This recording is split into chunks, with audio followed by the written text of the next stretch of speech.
Welcome to Crime Most French, a fortnightly podcast covering intriguing cases carried out on French soil. Researched and narrated by Cedric and rudely interrupted by me, Melanie. We're the true crime podcast All the Alliance. Crack open le vin and let the mayhem commence. This is episode 79, Gilles Andruet, Chess and Death. On the 22nd of August 1995, the lifeless body of an international chess player, Gilles Andruet, is found not far from his car. He had been beaten to death. On the 22nd of August 1995, the body of Gilles Andruet is found, all bloody, by a market trader early in the morning. She was walking along the river and spotted an arm sticking out of the river. The body was wrapped in a mattress protector and half submerged in the Yvette River, southwest of Paris. Okay, so we've got another body in a canal, kind of like... Yes. When the body is examined by the police, because the market trader just didn't want to get near it, so she ran away and called the cops, they discovered that he had been drugged with morphine and Rohypnol. Oh my God, that's a heady cocktail.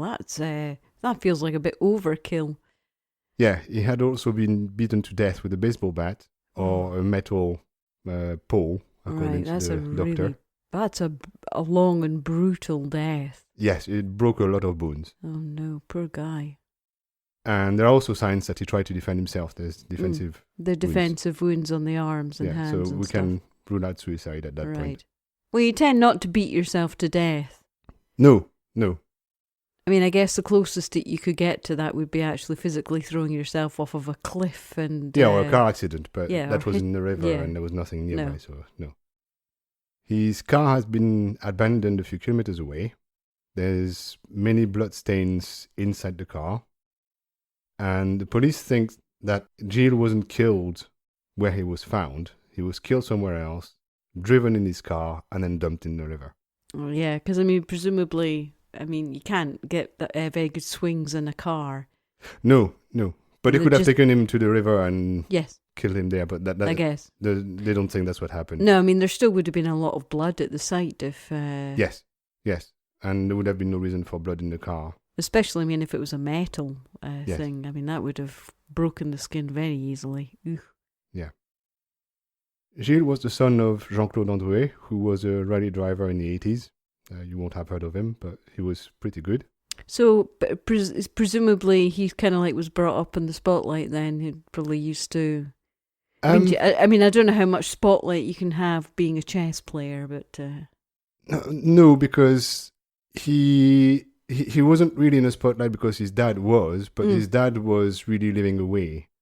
So... One of the things that he always complained was that he didn't have a very close relationship with his dad because his dad essentially was rally driving around the world when he was a kid, so he wasn't home.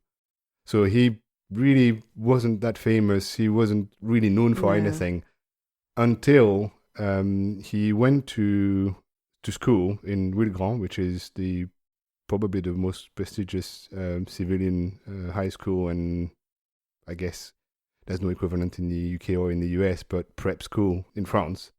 When you go to the university, you can do a degree straight away, like it is in the US or in the UK.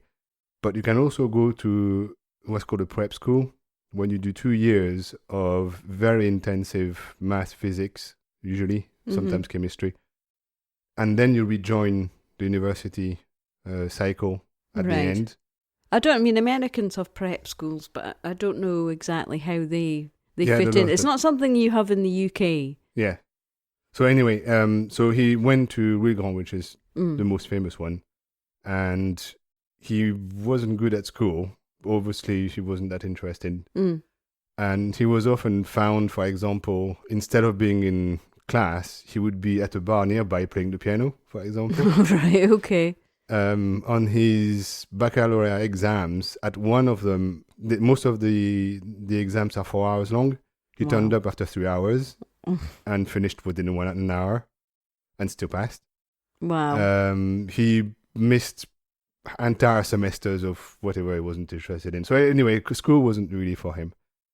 So he wasn't great in a structured learning environment. No. But I mean, and that's quite common with people who think differently, don't they? I mean, yes.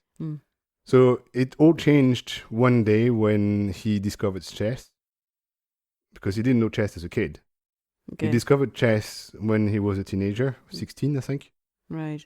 I take it we're not talking about the musical, we're actually talking about chess. The chess player, yes. He wasn't really into West End musicals. No. Suddenly it clicked for him. That's what he wanted to do, so he got totally obsessed with it. And he became pretty good. He became French chess champion, so the champion within a couple of years. Wow, that must have been quite unprecedented, because I mean, it's something that you kind of like have to do over many years, isn't it? Yeah, he studied it pretty much full time for 2 years, I think, or 2 or 3 years. Wow. And he became very good at it, and he was an international chess champion, grandmaster by 1982. So he was just in his early 20s. Wow. But I mean, you look at like Bobby Fischer and stuff. I mean, he looked quite young when he was a grandmaster. Yeah, he was, yes. So he was eventually kicked out of the school, obviously. Well, yeah, you have to attend. Yes. And he wasn't good with money, because he wanted money but didn't have any, because obviously didn't finish school, didn't have a job. Chess doesn't pay that well. So what he decided to do is to make money in casinos, playing blackjack. Oh, so counting cards, in other words. Well, he learned a method created by Ken Austin. I have no idea who that is, but apparently he's famous. His method of card counting is famous. Right. So he learned card counting. He had, of course, very good memory, so he could remember a whole, whatever it is, 5 decks or cards, something. He could remember the 5 decks. Oh my God. And he could also do calculations pretty well in his head, so he could actually predict things, and he was very good. The first time he tried his technique in the casino, I think he won something like 600,000 francs at the time, so that's for 100,000 euros now. Wow. On one evening. Yeah. That was the first time. So he made a lot of money that way. Oh, I bet you can make a lot of money the first night. Yes, well, he... and then you're stopped from coming in. Yes, well, he was going around casinos, so he wasn't always going to the same one, but he was going around and so he was heading down to Monte Carlo then, presumably. Yeah, he's been to there, Monaco, yes. Yeah, and won lots of money as well. Yeah. But he wasn't good at being discreet. No, they never are they? No, so not only he was winning a lot, but also he was making a lot of noise about it. So he ended up being noticed. One day, one of the stories is he went to one of the casinos. I can't remember which one it was. One of the famous ones. Went to see the owner of the casino and say, "I'm going to break the bank tonight. I'm going to make." I can't remember how much money he decided he would make. And after that, if you make me responsible for your casino, the manager, then I will tell you how I did it. Wow. So the guy said, okay, you're not the first one to tell me that, but okay. So he did. And the guy at the end said, okay, you take your money, you go away. I don't want to see you ever again. Yeah. And then he was banned from pretty much every casino. Yeah. So that was a bit stupid. That's the kind of stuff he was doing. For God's sake. I mean, just imagine what that guy could have been doing with that brain. Yes. And he was very naive as well. When I said he wasn't good with money, he just didn't understand all the legality of money or how to really keep money or invest money. He had a girlfriend at the time, and she was trying to convince him to invest all the money he was making because he was making a lot of money. Why not buy, I don't know, houses and whatever? Yes. But no, he just was spending it and giving it away to everybody, and he wasn't good at it. And he just didn't understand some legal paper he signed, and that will come back later, because he just wasn't interested in it. Wouldn't read it, just sign and just go away. And very much a kind of live for the moment kind of guy. Won't worry about the tax implications or yada yada further down the line. Yes. Yeah. So after he got banned from blackjack, he, for some very strange reason, tried roulette. He thought he could win at roulette, but roulette is just... No, that's just a game random. Of chance. Yeah, exactly. Yeah. So there's nothing you can do. You can't affect it. There are some people who have managed to make money at roulette, I remember in Las Vegas, by having computers in their shoes, and they would click when certain numbers went at a certain spot, and that would give them a probability of the ball falling in certain though, spots. They won, but they got caught. I mean, that's cutting the odds, isn't it? I mean, you're just not shooting in the dark, but I mean, that's still not card counting. No. It's a lot less certain than blackjack, but he was banned from blackjack, so he tried to... And also, I mean, it's only putting your finger on the scale. It's not quite the same as actually card counting. I think that's a bit silly, but never mind. It was silly because it didn't work. He lost a lot of money trying to win at roulette. So that wasn't a good idea. He was obviously one of these people that liked the challenge of having a new challenge. I guess so. He wanted to find something else. Yes. And he thought, that's easy. That's an easy game. I'll try and find ways of winning. And he didn't. At that point, he's running out of money fast. And to fund his lifestyle, he starts consuming and selling drugs, of course, because that's what you do. Apparently, heroin and cannabis were his favorite ones. But that's never really a good solution. So he quickly started running out of money to buy and out of money to eat. So he was running out of ways of selling drugs because he couldn't buy them. So he got banned from owning a bank account in France. Because when you declare bankrupt or when you can't pay your bills, I guess, in France, you are banned from owning a bank account. Did he do the Michael Scott? What's the Michael Scott? When I declare bankruptcy. I don't know. But anyway, he was banned from owning a bank account. And in that case, the only bank account you can own is with the Banque de France, so the state bank. Right. And it's very, very tightly supervised. So you don't have a checkbook, you don't have a credit card, you only pay cash. You can't cash checks, you can't get any income unless it goes via that bank, and your employer has to pay the bank directly. Anyway, it's very, very restrictive. So you mean it's even more of a nightmare than any other French bank who are massively. Just a complete, utter pain in the arse? Yes. Yeah, it's very restrictive. All French banks are restrictive. Yes. It's at that point that he gets a little bit lucky. He receives an advance on inheritance from one of his aunts, 380,000 francs maybe. I've seen numbers from 347 to 400,000, but it doesn't matter. It's about 70,000 euros today. No, at the time. So today it's probably 150 to 100,000, something like that. So not a huge amount of money. Was it about 30 years ago? Was this the 90s, you said?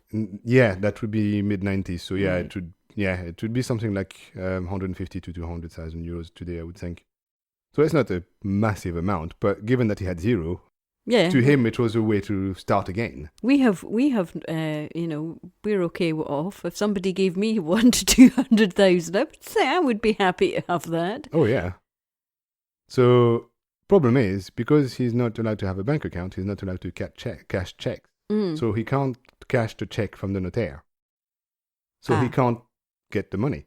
Oh crap. So he tried to find ways around that problem. And the solution comes from one of his casino acquaintances, a guy called Joseph Liani. No, never ever get involved. He was one of my casino acquaintances. That does not sound like he's going to be on the up and up. It doesn't sound like it's the best solution. No. But to him, it was the only solution. No, I mean, he'd be as well just like grabbing some rando off the street and saying, can you just launder this through your bank account, No, it's more complicated than that. Okay. Because through Joseph's son, called Frank Liani, who had been working for a bank at some point, right? Frank manages to convince the bank to open a bank account for Gilles. It's a Moroccan bank in Paris. Oh yeah, that doesn't sound dodgy. It's not a French bank at all. So yes, so that's what they do. So Frank manages to convince the bank to open a bank account for Gilles, and Gilles can cash the check. So he now has 2 bank accounts? Well, he has, yes. Well, we have about 5 or 6, so it's not uncommon for people to have more than one. But in his case, he has one official one and one dodgy one in a Moroccan bank. Yeah, nobody look in that other bank. Yes. Just the one bank card I can do nothing with. Yes. And it just happens that in the car, after he was found dead, there's a photocopy of the check in the car, in the glove compartment. Right. Why would you take a photocopy of the check? For proof or something, I don't know, before you post it or something. I have no idea, I've never done it, but I don't know. I don't understand how the notaire couldn't put the money by transfer. I don't know. I don't I know. mean, it was the 90s. It wasn't like the 1890s. No, that would have been. I would think in the 90s you would have paid and received money from the notaire by check. I have made massive checks when I bought a house before. Like the house in Aberdeen, I made a check for £50,000. Right. And that was the early 2000s. No, I think in the 90s you would have paid everything, transferred all the money to and from the notaire or something like that by check. Bank transfers weren't a thing. In fact, bank transfers were still a problem for me when I was living in the UK in the early 2000s. It was very difficult to organize a bank transfer at the time. Well, that was internationally, though, no? Yes, but there's no difference. Mm. So no, I think that would have been normal at the time to get money To write from a notaire ginormous from check. Yeah. It's almost like a Toy Town check. Pretty much, yes, a lot of zeros, yes. So anyway, back to the murder. On the 21st of August 95, so the evening of his disappearance, right, at about 11 p.m., he arrives at a restaurant called L'Entrecôte in Paris, which is a very famous restaurant. There he met Jolanta. I've heard many people say it differently, so I'm not sure which one it is. I'm sure, did we not watch something with somebody called Yolanda? Oh, yes. Yes, but... the crime ladies. Yeah, but it might not be the same name. No, I wouldn't have thought so. She was an acquaintance / friend, possibly, of his, who worked as a waitress in the restaurant. Mm-hmm. When she was later interviewed by the police, she said that 3 or more men were also sitting in the car with him. He was driving. So he had more acquaintances in the car? Yes. More of his dodgy acquaintances? Exactly, yes. So she said that on that evening, she saw him drive past the restaurant, suddenly brake, reverse, and come to a stop in front of her. Mm-hmm. He didn't get out of the car. All he did is put a foot outside the door. And they chit-chat a little bit. She said, do you want to come in for a drink and whatever? He said that no, he had people and he couldn't. And he asked her about her holidays. And she told the cops that was really weird because he knew I had never been on a holiday. Why was he asking about my holidays? That's very, very strange. Is that some kind of sideways for this is a bit weird, for the love of Jesus, go to the police? We don't know. At the time, she didn't know why he asked about those holidays. And that interview with the police completely changed her life because from that day on, she was attacked in the street several times. She received anonymous phone calls. She received threats, and to her kid as well. But just for having this conversation? Yes. Oh my God, that's terrifying. Yes. Because maybe she could identify the people in the car? Exactly, and she did. 6 months later, she got interviewed several times by the police, and 6 months later they show her photos, and she recognizes Joseph in the car. And things get worse. Is that the friend? Is it the dodgy friend? Yes. Yeah. From the casino. So the police at that point starts making connection because now they have a name, and they discover that Frank Liani, the son, was working at a sports club in Paris owned by Sacha Roule, who was his cousin.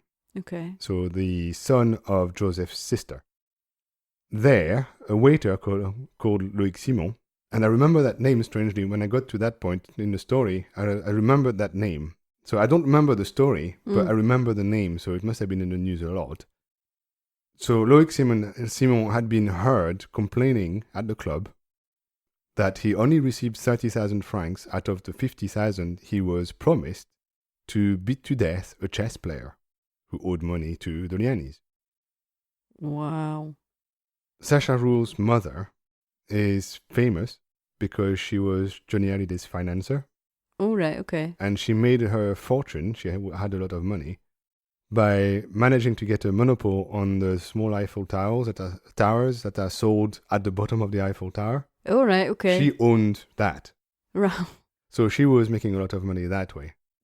Not through being Johnny Hallyday. Oh, she was making lots of money that way, but nothing compared to the millions of Eiffel towers that are sold near the Eiffel Tower. Yeah, quick pause in the story. Johnny Hallyday is the French equivalent of Elvis. And if you imagine Elvis didn't die, because he died very recently, wasn't it, in the last 5 years? Oh, no, a bit more, a few years. Very few years. Yeah.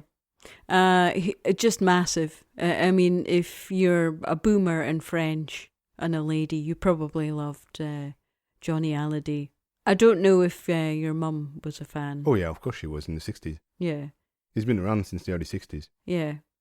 I mean, obviously, there's very few French musicians that are that famous outside of France. But he is kind of, like, as I say, this giant figure in French music. And yes. So she would have been... So she was running his finances. So she would have been Ching. Oh, yeah. Especially with those nasty little metallic towers that you can buy at the bottom of the Eiffel Tower. Yes. So the rules are loaded. They arrest Loïc Simon, right? Obviously, because he's the one complaining about not getting money for a murder he committed. Yeah, and he admitted to the murder. There's nothing worse. Let's not highlight on the fact you didn't get paid. Let's highlight on the first bit of the sentence. What, you murdered somebody and a jazz player? So they arrest him and he confesses very quickly, no problem. And unfortunately, on the 14th of August 1996, so about a year later, not long after his confession, he commits suicide by hanging himself. Right. So that's gone. Was he in prison? Had he been tried? Yeah, he was arrested. He was in prison. Right. So at that point, the police now arrest other people. They arrest Frank Lieni, for example, who's the guy who was working in the club, the cousin. Right. He cracks and confesses too fairly quickly. I think he confesses after 2 days in prison. And he accuses his father of being the one involved in the murder. He said, I didn't do it. I had nothing to do with the murder. My dad did it. The dad is arrested. So it's starting to be a real family affair. Yes. And in 2001, they're all in prison at that point. Right. And Joseph Lieni accuses his nephew, Sacha Roux, of being the instigator of the murder. So Frank says, it's my dad. The dad says, it's my nephew. We just need another person, and then we've got like a triangle of Spider-Men all pointing at each other. Joseph says that it's probably because of the money that Gilles had just cashed. Yeah, well, those are a lot of reasons. Yes. So at that point, the justice system decides to split things. So they prosecute the Lienis on one side and Roux on the other side. Okay. Separately. Right. In 2001...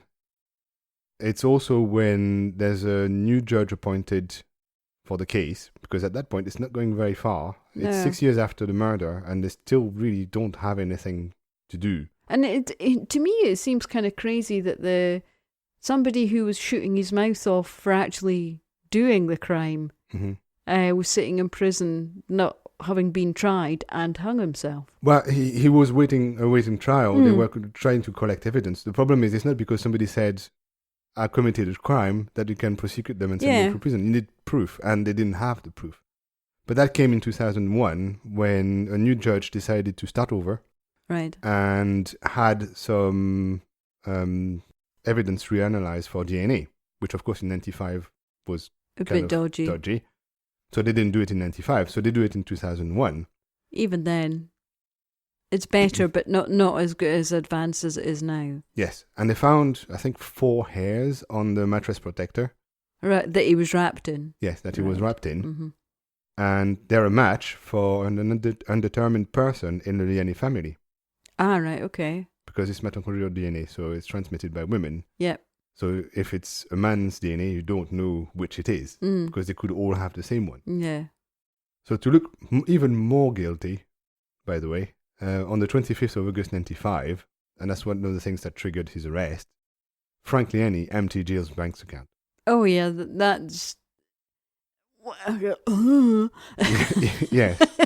I can't articulate that in actual words, but try to look a bit more guilty. Yeah, exactly. So the day after the murder, the bank account was emptied by him. Yeah, I mean, you may as well put an advert in Le Figaro saying, I did it, you know? Yes, yeah. So that's why they decided to arrest him straight away. So anyway, by November 2003, they finally get to trial. The 3 accused are Joseph Lieni, his son Frank Lieni, and his cousin Sacha Roux. Right. So they're trying them all in one go. In one trial, but separately. Right. And at that point, Sacha Roux has disappeared. Nobody knows where he is. Was he not in prison? He had been released because you can't hold somebody for 6 years without trial. So unfortunately, he had been released in the meantime. So he had been to prison for a while, was released and disappeared. The other two didn't disappear. So of course, Joseph and Frank accuse each other, which they've been doing for the last 5 years. Mm-hmm. With the DNA, unfortunately, because it's mitochondrial, you don't know which it is. All we know is it's either Joseph or Sasha. It's one of these two. Yeah. But we don't know which one. And that's Joseph's defense to rule out the DNA evidence, because if you can't say which it is, it's not evidence. No. So you know that you're in the right town, but you don't know that you're in the right exactly, the right house. So you have no idea who it is. Yeah. And because it's enough doubt, then it's essentially kicked out because there's nothing they can do with that DNA. So he manages to get out of that. Oh.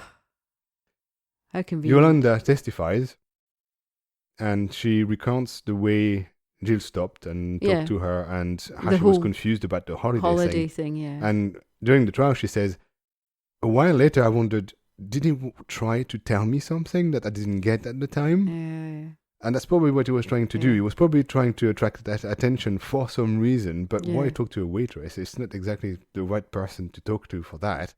So no, but I'm guessing if you're trying to stop it, a random cop that he didn't know, then he would have been shot in the or maybe back he of was the trying to show that people know him and they would miss him, and he wanted her to see who was in the car because he knew what was going to happen or suspected what was going to happen. I don't know. Nobody knows really, but she wondered about it at the time. She also describes all the threats and attacks that she had received in the last few years. She was even attacked 3 days before the trial in the street. That's crazy. She says that some cloth with gas was put on her face, and she was told to shut up if she didn't want to end up like Gilles. I mean, they're just looking really dodgy and guilty. Oh yeah, totally. During the trial is 5 days, I think, she requests to testify a second time. Right. To say something else. That's a bit weird, but... No, you can say, oh, I forgot that and I'd like to talk again. So that's what she does.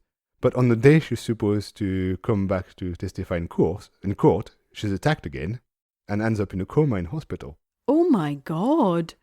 The president of the tribunal, in a weird way, I've never heard of that, describes everything because essentially he's on the phone with the hospital at the time in court, and they bring to the tribunal a jacket and a pullover with holes in it because she's been stabbed. So she shows it to everybody and asks Doriani, do you have anything to say about that? And they all say, oh no, I don't know, I have nothing to do with that. That's bad. She must have really bad people around her. She's a waitress, for God's sake. Yes. So anyway, the Lianis all deny that they know anything about those attacks, but of course they're the only ones benefiting from it. So well, yes, they're obviously involved, but you can't prove it. So obviously she can't testify again. Is she okay? Is she still alive? Is she? No, kind of, yes. She's okay. She eventually, comes back. Right. By the end of the trial. Okay. And she still wants to testify. Oh, wow. She's a ballsy lady. Yes. And what happens is when she's called to testify, because you go to the waiting room and then you're called when it's your turn, she's found unconscious in the room. And apparently the president of the tribunal, the judge, gets really angry about the staff of the tribunal, saying, why was she left alone in that room? What happened? What the hell? So anyway, she ends up not testifying again because she's unconscious again. I mean, that's ridiculous. What is the security at this place? Not great, obviously. And why in God's name would they not put a bloody cop with her all the time? I know, that's what the judge was asking. Why was she left alone? She shouldn't have been left alone. Nobody knows what happened to her. Have these people never seen any TV? Yeah. Oh my God. So anyway, she makes it, she survives, but she doesn't testify again. If this was a Hollywood movie, she would have been in Woodsack by now. Oh yeah, totally. Yes. So in the end, Frank is sentenced to 7 years in prison for stealing the money. Right. And for complicity in murder. And Joseph is sentenced to 15 years in prison for murder. 15 years? 15 years. Wow. It's not the maximum, but it's up there. I thought they maybe would do a trial for the guy who hung himself. Oh, you can't try a dead guy. What's the point? You never try a dead guy. Well, you try That's them if pointless. they're in absentia, surely. No, in absentia means you're not should there. be there. Yes, you should be It doesn't mean there, you can't be there because you're dead. No, you never try. No, that's what happens a lot when the murderer kills himself. The murders are never solved because once the murderer is dead, there's no trial. So no, they don't try him. It doesn't give much closure to the family, though, that's all. Yes. So there's a second trial because Joseph Leoni appeals his 15-year sentence. And that happens in March 2006. And after another trial, several days, he's found innocent. What? Or he's found, like they would say in Scotland, not enough evidence. Oh, right, yes. Yes, that's right, yeah. There are 3... Yes, is guilty, not guilty, and unproven. Unproven, yeah. So that would be unproven in Scotland. Pretty much everybody knows it's him. Yeah. But they can't prove it. Because there's so little DNA. There's doubt about the DNA. Whose it is. Yeah, who's it? Because it's mitochondrial, yes. Yeah. And there is nothing else. There's absolutely nothing else in evidence. So he's let go. He's free. Sacha Rule, is sentenced in absentia to 15 years in prison. Did we ever find him? But he's nowhere to be found at the time. So he's on the run, obviously. Yeah. And he's eventually found in December 2003 by journalists from Paris Match. It's one of the old weekly magazines. Yeah. That's an old school magazine. They find him in Morocco. Do you know what I said? I bet he's going to be in Morocco. Well, his family's from there. Yeah. Technically from there. And technically is important in the rest of the story. Okay. He's photographed drinking coffee at a cafe and reading a newspaper. And the article he happens to read at the time of the photo is a summary of the case. Which is very funny. Don't make that up. Oh my God.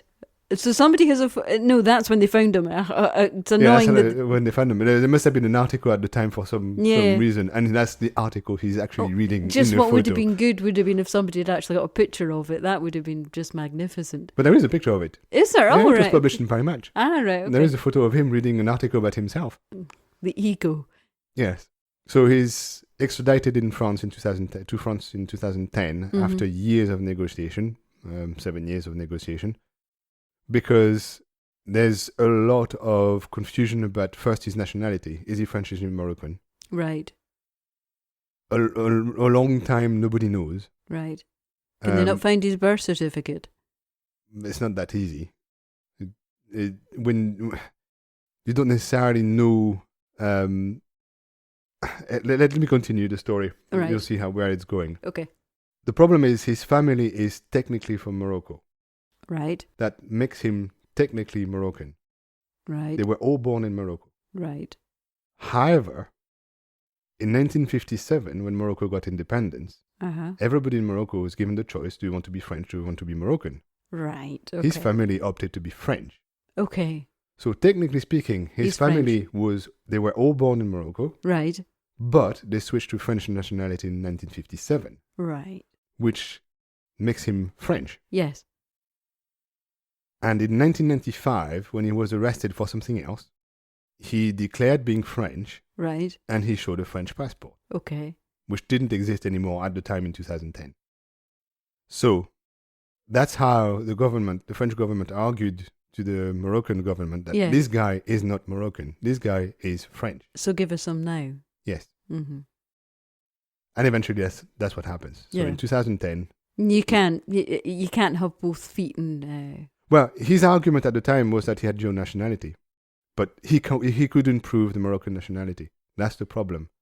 I didn't think... Where you're born, depending on the countries, in the US, for example, where you're born dictates your nationality. So you can be born from Mexican parents in the US and therefore you're American.